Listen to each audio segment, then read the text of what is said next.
How did Devil's Hole get its name?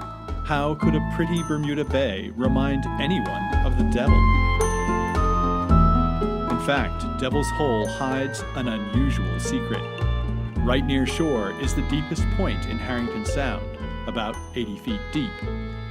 Occasionally, gas erupts from its depths, smelling strongly of sulfur, and sometimes even killing fish. And so the name Devil's Hole, as hell is supposed to smell like sulfur.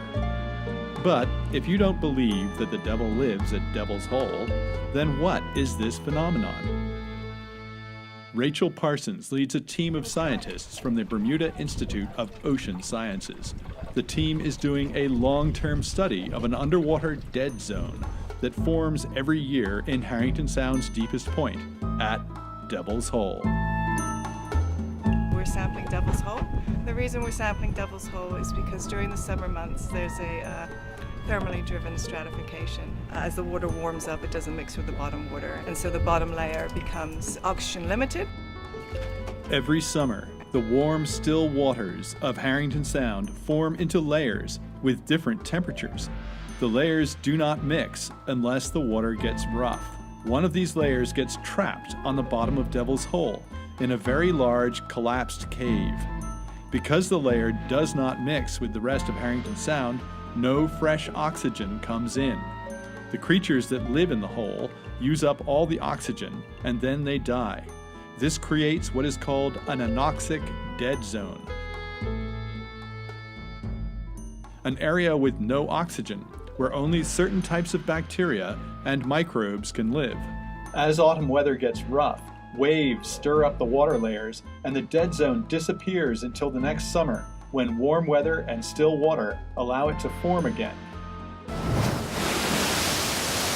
Humans need to study dead zones because in 2010, scientists discovered that global warming may be removing oxygen from the ocean, creating new dead zones or making existing dead zones larger.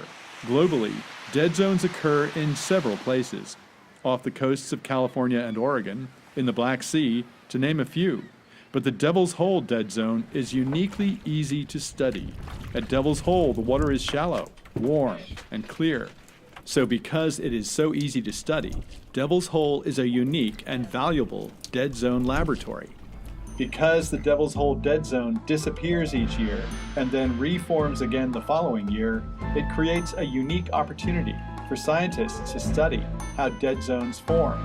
Parsons and her team are trying to discover if the Devil's Hole dead zone follows the same patterns as dead zones in other places.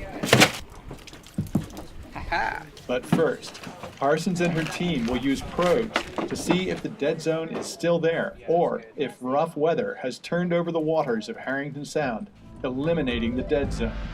pH at 8.48. Anna is using another probe to measure oxygen levels. Here I am putting down a CTD, which is a probe that will measure salinity, temperature, oxygen of the water. The probe drops through the water layers, taking measurements as it goes. Anna's readings are good. Good news, it's still anoxic. Excellent! It hasn't turned over yet. Yay! Rough seas have not yet wiped out the dead zone, so using the probes, Parsons and her team will now measure for all of the characteristics of dead zones, such as a lot of silt and sediment, very little oxygen, a lot of bacteria, and abundant quantities of the chemicals and compounds that bacteria produce. The team is also measuring light levels using a different kind of probe. Stacy monitors light levels as the probe sinks. The dead zone should contain a lot of sediment, so light levels should drop the deeper the probe goes. Light levels will also indicate whether the dead zone is expanding or not. Yeah, so right about 15 meters, the light levels drop significantly, which is great because that should correlate with the anoxic layer. Yeah, so it hopefully means that there's a lot of particles in the water. We're actually looking to see if the anoxic layer or the low oxygen layer has expanded spatially, which means over space, or temporally over time. So did it start earlier in the year? Did it go later in the year? Is it going higher in the water column? In other words, is global warming and warmer water causing the Devil's Hole dead zone to expand?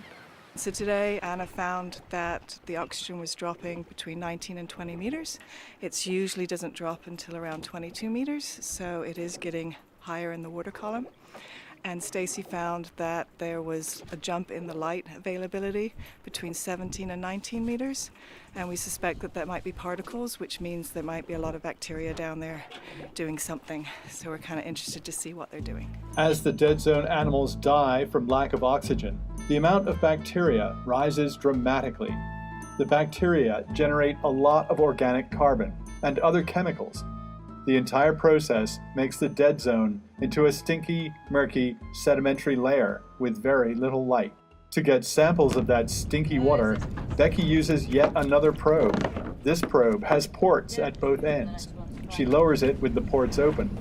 When the probe reaches the dead zone, a heavy weight is dropped that slams the ports shut, trapping the dead zone water inside. We're sampling for nutrients, so we're looking for nitrite, nitrate, ammonia, silicate, phosphate. The dissolved organic carbon will tell us, is organic carbon being produced by the bacteria and the other microbes at Devil's Hole at depth. We hypothesize that there would be more organic carbon at the bottom than there would be at the top, and preliminary data shows that this is correct. The organic carbon sludge is highly visible.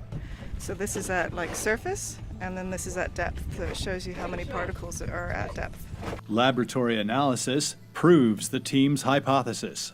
The white dots are bacteria. As the samples go deeper, the bacteria levels rise.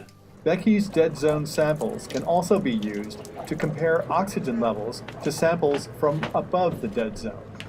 So the colour in this one shows that there is oxygen present because the chemicals bind with the oxygen, but I'm not actually sure what the reaction is.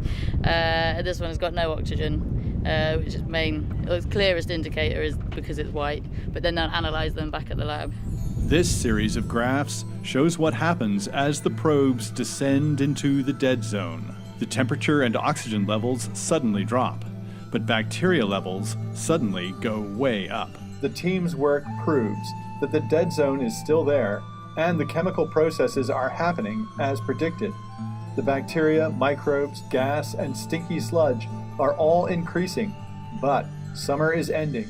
Soon a hurricane or autumn storm will stir up the water, turn over the dead zone, and release the stinky gas to the surface, where it will briefly cause a bad sulfur smell. This process happens every year and gives Devil's Hole its curious name. But Devil's Hole is more than just a name. This is a coastal environment, so it can be put into the context of other coastal environments like Oregon, California.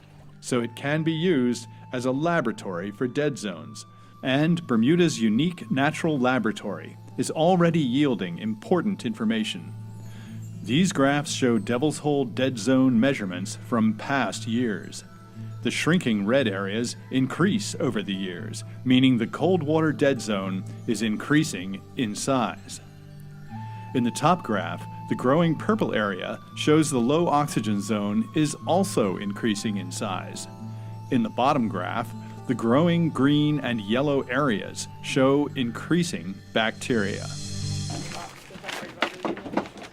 We learned that the oxygen minimum zone is expanding up into the water column further than we expected. And the temperature difference between the surface and the bottom has also increased. Basically, the stratification is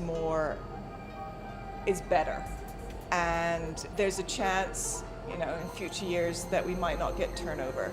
So, if temperatures keep rising, winter storms may not mix the layers, leaving the dead zone in place and growing.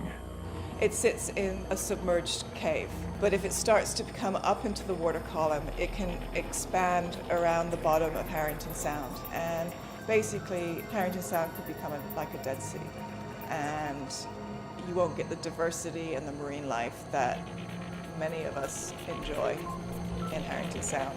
There are specific species that are only found in Harrington Sound, and we really do need to protect them.